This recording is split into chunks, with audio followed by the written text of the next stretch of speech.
गेले 10 दिवस आपले युती होते म्हणून बरेच उलटसुलट चर्चा सुरू होत्या। आज अर्ज मागे घेण्याचा दिवस आहे। नक्की तुमची काय ठरलंय? महायुती म्हणून कुठे उलटसुलट चर्चा पहिल्यापासूनच नव्हती।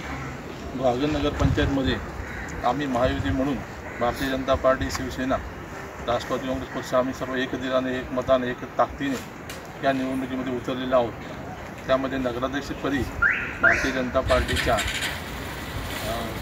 रीता मालक यांना उमेदवार देण्यात आलेले आहे आणि राष्ट्रवादी शिवसेनेच्या वतीने आम्ही 9 उमेदवार नगरसेवक आहेत आणि भारतीय जनता पार्टीचे 8 नगरसेवक उमेदवार आम्ही आहेत आणि सर्व आम्ही एक दिलाने, एक मतानं, ताकदीने या निवडणुकीला आम्ही रिंगणात उतरलो आहोत आणि आम्हाला निश्चित खात्री आहे की आमचे सर्वच्या सर्व उमेदवार आणि नगराध्यक्ष मोठ्या फरकाने विजयी होणार आहेत। आपले 10 दिवसाचं जे आमचाच नगराध्यक्ष उमेदवार राहिला पाहिजे हे जे काय जोरात आपला जोर लावला होता, तर त्याच्यावर कोणता समझोता झाला? कोणी जोर लावला? दोन्ही बाजूने नाही, जोर वगैरे काय नव्हता। आम्ही एक दिलाने, एक बाजूने चर्चा चालू होती। आम्ही महायुती म्हणून सामोरं जायचा असा निर्णय पहिल्यापासून झाला होता।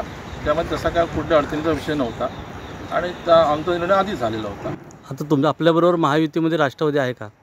आता 1 वाजले, 1 वाजता आता 3 वाजेपर्यंत टायमिंग आहे। त्याच्यामुळे बघू, जास्तीत जास्त सगळ्यांना विश्वास घेण्याचं आम्ही महायुतीतून प्रयत्न आमचे चालू आहे। आपल्या जागा जर 9 आणि 8 जर ठरल्या असतील तर महायुतीमध्ये राष्ट्रवादीला कुठल्या जागा सोडताय? आता ते पुढचा विषय, आता त्या सगळ्या ते आता 3 वाजता तुम्हाला स्पष्ट चित्र होईल। हां, ठीक आहे, थँक्यू।